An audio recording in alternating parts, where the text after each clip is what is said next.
but when your show drops, people are going to really get an inside behind the stage view of how crazy y'all are. Y'all are nuts, especially you. You're really nuts. And when people start seeing how nuts TMac is, they're going to understand why TMac is TMac. Exactly. And Noah, you on the sneak, you think you're like a comedian as well. So it's kind of funny. What can people expect and anticipate when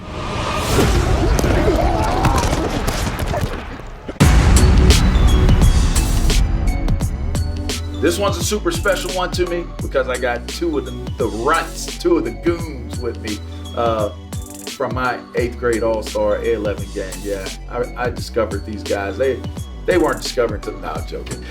I got Noah, I got TMac with me. We're at Arizona, University of Arizona.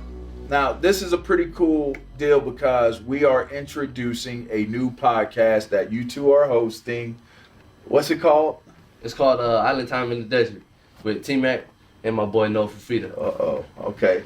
So Noah and TMac are in the desert, obviously in the desert here at Arizona. You guys are Wildcats now. Now, the cool thing about it is you guys have been together pretty much y'all's entire lives. Like, what's that been like? It's been special. I don't know many people that can say they've played with the same guys since 8th grade. So being able to go to high school is special, but even more so going to the Division I level. Yeah. How's it been for you? Like you said, it's special. Not many people get this opportunity. We played youth ball, won national championship together, played in your game, and then we went to high school. Unfortunately, we didn't get the job done. Came up short in the championship. And then now we at the University of Arizona. D1, about to go make some plays, about to change the program around, see what we can do. So you guys come here to Arizona. Now, you were hitting somewhere else at one point, but it seemed like the family ties, the loyalty kind of shined through, and you guys are now here in the desert.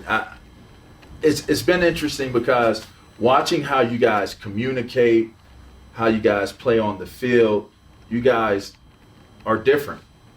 Like, talk to me about how did that develop, the communication between you guys, and watching you guys. It's just amazing to see how connected you guys are. Y'all can know something by a look or body language. It's just you guys are really, really close. Yeah, it's funny because what you see on the field is just the tip of the iceberg. But underneath the water, underneath the surface, I mean, you don't see what we do off the field. We on FaceTime all the time. I mean, your mom be making fun of you, be making fun of us all the time. We always talking. Yeah. So like every other night we be talking, but I mean, we'll joke around. We play Madden. We'll be playing Madden. I'm the quarterback. He's the receiver, and we'll do something. And then at practice, we'll talk about it, referring to Madden terms. So I mean, I don't know people that have the relationship on the field, but also off. TMac, and you guys being able to communicate the way that you do and understand that, how much confidence does that give you? I mean, you are coming into Arizona as the school's biggest recruit ever in the history of the school. What confidence does that give you to know that you don't have to carry that burden alone? You have your QB with you, and Noah, how does that work? Yeah, I felt no pressure at all coming to the school, knowing that I'm with my best friend, and I mean he's the best quarterback in the country. But man, our relationship off the field, it definitely shows. It shines on the field. I mean, we can see coverages. We had this little special connection, I guess you could say. And then like I said, I definitely don't feel pressure, knowing that he's by my side and we can go to war together anytime. And that ultimately like has to be a difference maker. In like, talk to me about like how you guys prepare, and when you work out to, like, do you guys work out separately? Do y'all study separately? Like, how much do y'all do together? Like, I mean, we work on the same group, but at the end of the day, it's separate. We're lifting, and I mean, I'm with the quarterbacks, he's with the skill guys and whatnot, but we're always talking, and especially on the field. And I think the best part about it is, especially this guy, it's never too serious for him. Mm-hmm. So the moment's never too big. He doesn't change who he is, no matter how big the platform is. So, I mean, that helps me just being able to stay relaxed. I think that that's pretty cool because how you guys are is ultimately why I wanted to do this show. Yeah. Now, you guys are being interviewed right now in this conversations with a legend. But when your show drops, people are going to really get an inside behind the stage view of how crazy y'all are. Y'all are nuts, especially you. You're really nuts. And when people start seeing how nuts TMac is, they're going to understand why TMac is TMac. Exactly. And Noah, you on the sneak, you think you're like a comedian as well. So it's kind of funny. What can people expect and anticipate when they get the opportunity to start seeing these episodes of Island Time or Island Time in the desert with Noah and team? What can people expect when they see this show? I just feel like, just like you, a lot of people don't realize that you have a lot more to offer than just football. You a businessman, you do a lot of things, and people see your character. People who know you really know you. And then I feel like the same with us. They don't realize that at the end of the day, we both, me and him, we just normal people at the end of the day. We have lives. We joke around. Like he said, like, man, we don't take nothing serious really. Outside of football, we talk about our own things. Marvel last night, we was talking about Marvel, like the movies. Walking Dead, yeah, sure. like stuff like that. Like that's what people don't realize. And like I said, I feel like we definitely have a lot more to offer than just football. Nah, exactly. I mean, we play a sport where we wear a helmet and pads, so you don't get to see our face, and then let alone we're on the field, so we're not conversating with everybody. So I mean, being able to just have our own little platform, our own show where we could just be ourselves and people can see that side of us is different. You're not gonna see the goofy side of TMac. You're not gonna see his real colors on the interview when it's serious and he got to be professional. So you'll be able to see that when we have our own show. And we're just being ourselves. Let's address the obvious elephant in the room. Why Island Time? Explain to us, because it may seem obvious, but then maybe it's not so obvious to some. Why Island Time? I mean, when you think of the island, you're going to think of trees. You're going to think of everybody laid back, nice weather, the ocean. But, I mean, we're here in the desert. The most water we see is in a cactus. So, we're not. So, I mean, we're in the desert with it. But, I mean, we're going to remain ourselves. We're island boys. Yeah. I'm from the Kingdom of Tonga. He's from the Hawaiian Islands. So, I mean, we're just going to stay ourselves. And we're going to show you how we were raised, what our values are. Rooted. It's pretty, and that's pretty cool because being Tongan, being Poly, right? Polynesian. It is such a very, very close-knit community. The culture is amazing.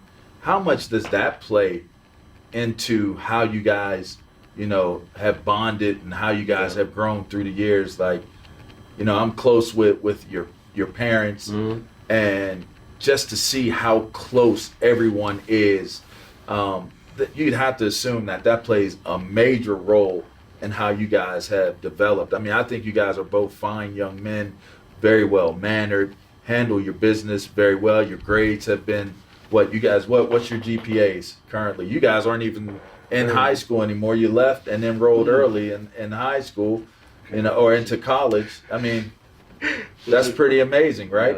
Yeah. What you finished with high school? Oh, I finished my high school GPA. I think I finished with a 4.5. Wow.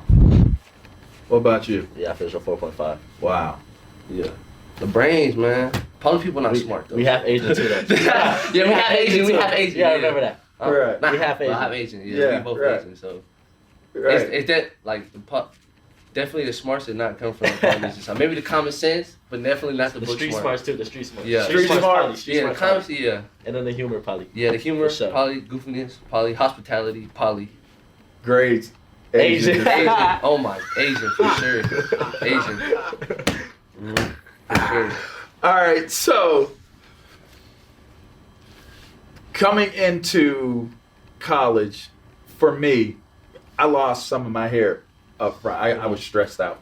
Yeah. I got a stress spot, and it was funny. I felt really alone, like I was leaving home. It was a new experience. You get into the locker room, you immediately realize that there are grown ass men in this locker room, Man. and then it's like, okay, but I still got the throw down. Yeah. I still am playing football. Mm-hmm. What in your minds at this point do you guys feel is like the biggest challenge for you guys so far being here? For me, I'll just say, nothing's really crazy, much different from high school. I mean, we played Trinity League. So right. I mean, that's all. That's modern day, everyone. Yeah. Modern day, Servite, Bosco. Yeah. You So know, that's Yeah. the top players in the country. So, like I said, the transition from high school to college for us was pretty easy. But I think the hardest thing for me was just getting used to the speed for sure. I know for him, like the holes close faster and stuff like that. Like reads, hey, he has to be on point.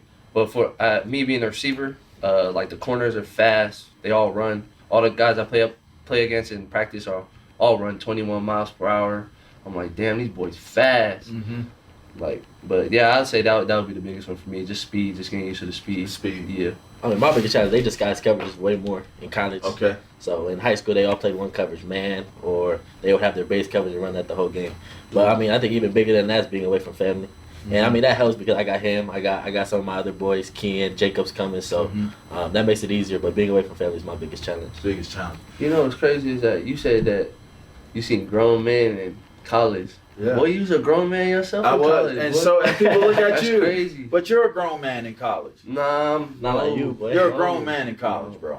Mm. You're a grown man in college. I mean, physically grown, tall, definitely mentally, emotionally. Like, you look like Baby Russ when you be out there. Like, it's a baby Russell Wilson. Yeah. And I've never seen a dude with your type of athleticism. Mm. So it's like, it's really, like, I mean, it's really fun to watch how you guys have kind of integrated, watching you guys out at practice, and just the reverence and respect that people have for you guys is pretty cool to see. Yeah. Yeah, but also you talk about on the field. We talk about off the field. I mean, we play with dudes that got babies. You know what I mean? Right. Yeah, So that's different. man. We play with Right. dads. Right. So that's different from high school. Crazy. That's different, right? Yeah.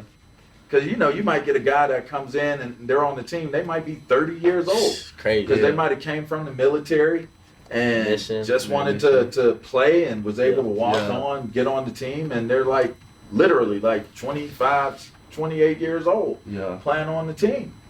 And so that's an interesting dynamic and something that you have to adapt and adjust to. Let me ask you guys this. In terms of adversity, because I ultimately feel we all have our different thoughts on adverse situations, but I just feel like when you see how someone handles adversity, you learn a lot about who they are, the character of who they are, you know, what they're made of. And as you guys have gone through, you know, life, what would you say were maybe just one example of adversity that you guys were able to overcome at different points? You could choose high school, you could choose now, you could choose on the field, you could choose off the field. But we all have like defining moments, right? And I ask the legends, every time I'm talking to a legend, I ask them, what was a defining moment? And it's usually an adverse moment. Like you've gone through something, it was hard. You know, it could have been losing a family member. It could have been, you know, somebody not in the home. It could be anything. But it was the biggest challenge you had to overcome. And it almost kind of like shaped who you were. You know, it shaped why you worked so hard, or why you believe so strong, or why, you know, you handle things the way, why it means so much. Do you guys have a moment? Man. Mine was my 7th grade year. I broke my collarbone in the first game. It sounds like nothing crazy, but I mean, that's when I took 6 weeks off of football, and during those 6 weeks watching my team play without me, that's when my love for the game grew. And then the next year I come back in 8th grade, I meet TMac, I meet these guys, we win the national championship, and then that's when I realized that this is the sport for me. So I started grinding even more, working even harder to try to continue to win, because that national championship feeling is like nothing else. Man, I don't really think I have one, honestly. Really? Grateful enough to not go through so much adversity. Right. It's Yeah. just been smooth. Yeah. What do you think? Like, do you think that that's a mindset? Like, where maybe adversity, you handle it in a way where it doesn't hit you that way? Do you Maybe. feel like you might Maybe. hit a adverse situation Maybe. at some point in college? Like, do you feel like you'd be prepared for it? I think I'll be prepared for it. I think it's gonna come sooner or later for sure. No one has a smooth life like that, really. You do. Nah, for now. For now? For now. Interestingly enough, though, I broke my collarbone too Huh. in freshman year. I wouldn't say like it was an adversity, like a setback for me, but I'm just saying like the connection. You feel me? That's your. I think what I'm hearing is adversity really is you internalize it different. You internalize it differently. Yeah. It's like you're just a different dude. I Nah, always said you was a different dude. Nah. You different, dog. Nah. Different. Not that much different. We the same. Maybe not you, young nigga. You got. He Hall of Famer, bro. Yeah, here. I am a Hall of College Hall of Famer. Famer. He Hall of Famer. I am a College Hall of inductee Famer. this year. It's White crazy. out game. Ohio State, Penn State. Y'all be ready for that But you guys are both different in your own way, and maybe that's what it is. And sometimes you don't even realize that transformation is taking place, and sometimes that's even better. You know, it's even better to move through life knowing that you handle adverse situations in such a way where you don't even. It's like doesn't even bother me. It's just a part of it. I always felt like for me, one of the biggest adverse situations that I had to overcome when I was growing up was I just never felt like I was good enough. And maybe it wasn't adversity so much per se, but it molded me because it's funny.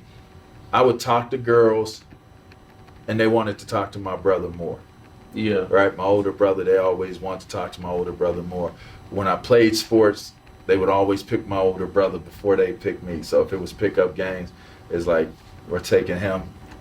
And I always felt like I wasn't good enough. So in my mind, I started kind of doubting who I was. And it created, moments of doubt and I didn't have like the belief in what it is that I felt like I could do. And then I just felt like one day there just came a moment in time, and I can remember it because it was youth league as well, and I was playing youth ball, and yeah, we talked to girls earlier. Anyway, he was older than me. I used to think they liked me, but he was older. But it was in youth ball. I think I was probably 13 or 14, 13. Because I hadn't gone to high school yet or to 8th grade play freshman ball. So it was my last year playing. And I just recalled in my mind, I will not allow anyone to be better than me from this moment on. Like, I don't care about anything else other than from this moment on, I will not allow anyone to be better than me. And that was like kind of like my declaration was, I'm going to take the opposite side of, I don't think I'm good enough. I don't think I'm good enough. Nobody likes me. They think I'm ugly or da-da-da. And this one place, the football field, this place, I'm going to own this. I'm going to own this. If I don't own anything else in my life, I'm going to own this on this football field. And that was like 7th grade. Yeah. 7th grade that took place for me. So maybe you just internalize adversity differently. That's real though. You know what I mean? Like, because getting injuries, different things like that. You know what I mean? Like, that's adversity. It's like, how do I bounce back? Will my collarbone heal correctly? Am I going to be the same once I come back from the injury? Whatever it may be, we all have hurdles that we have to clear. This is my last question to you guys before we wrap this up, all right?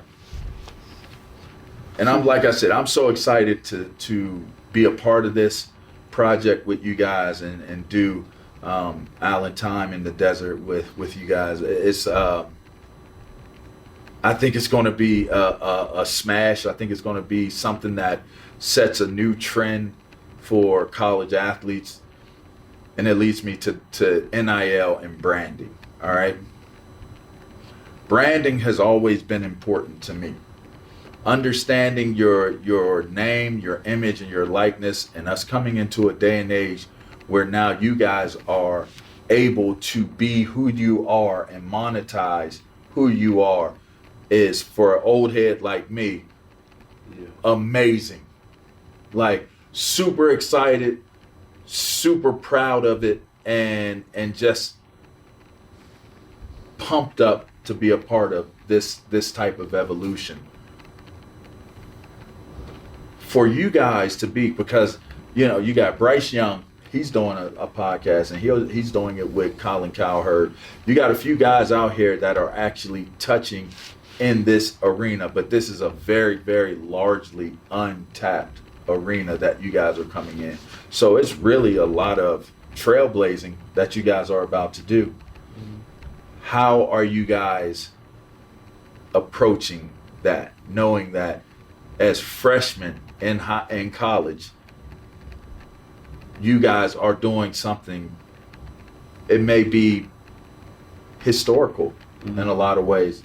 It actually is. Depending on how good you guys are will dictate how historical it becomes. But to have that opportunity to brand yourselves, to be able to have a show, like, that's pretty awesome to have a show and to grow your brands this way. How exciting is that for you guys? I mean, it's definitely exciting. I know for you, if you had this NIL opportunity back in your day, however long that was, long time. Thanks, TMac. I know for sure you would have killed it though back then. Yeah. You would have made a bunch of money. But just speaking on the NIL now, I definitely think it's a big, huge, definitely huge. It's huge for sure. Being able to make money as a college athlete based on your name, image, and likeness is incredible. I mean, college players, we get the stipend, but it's not enough to live the life you want to live as a college athlete, college life. But just being able to just make money is incredible. And then pretty much at the end of the day, it goes off how well you play. But me being the highest Arizona recruit ever, it's a little bit easier for me to start off with, make a couple money here and there, but just based off of branding, just based on how you play at the end of the day. So based on how good we play and how much we tear up that field, see how much money catch up to you. Yeah, never will catch up to you. Hey, next dinner's on me. What's your response to that, Noah? I don't even hear T-Mac right now, man. Nah, it's special. The NIL thing, I mean, like I said, we conversate all the time over the phone, but now we get to do it on our own show with our name stamped on it, and we get to do it for money. So, I mean, that's special. Just this whole NIL thing, being able to build our brand. I mean, you're a trailblazer in your own right. Like you said, a long time ago. Century ago. You want to take a shot too? A century? I mean, a long time ago. Okay. But Right. I mean, when these guys were just playing football, you were over here making your own name, LeVar Leet. Yeah. I mean, you probably would have said That's branding. But that's branding, exactly. Make money off of that. Yeah. Exactly. So you started this, and I mean, we're happy. We're lucky to have you as our kind of role model to be able to follow you. But we're gonna take advantage of every opportunity we got. Yeah. Y'all got anything else before I let y'all go? I think we good. Hey Good. man, I just want to let y'all know, LeVar Arrington, high school, movie, college, trilogy, NFL, short film. 3 episodes. Yeah. 3 episodes. Short film. Okay. That's T-Mac. If you hadn't noticed, that's why he's T-Mac. We got 1-1. So 1 WON, play on words. I like it personally. He's part of the Stick City family. So we got 11. We got 4. Number 4, right? Dessert. We got the second best 11 in Penn State history, so it makes Yeah. sense. Hey. Second That's best funny. 11 in Second best Penn 11. State history. Who's number 1? Michael Parsons. Parsons. Come on now. Shouts out to Michael Parsons, Sticks Jr. I'm Michael Parsons, and you've just been blessed with TMac and Noah, make sure you subscribe to their podcast. Check them out. It's called Island Time in the Desert with Noah, Fafita, and TMac. It's coming soon. It's going to be exciting. And you got the break here. You got the news here, all right? So make sure you're on the lookout for that. I appreciate you guys. I appreciate doing the show with you guys. Wish you guys all the luck in the world. This will do it. It's a wrap, man. Until next time, all right?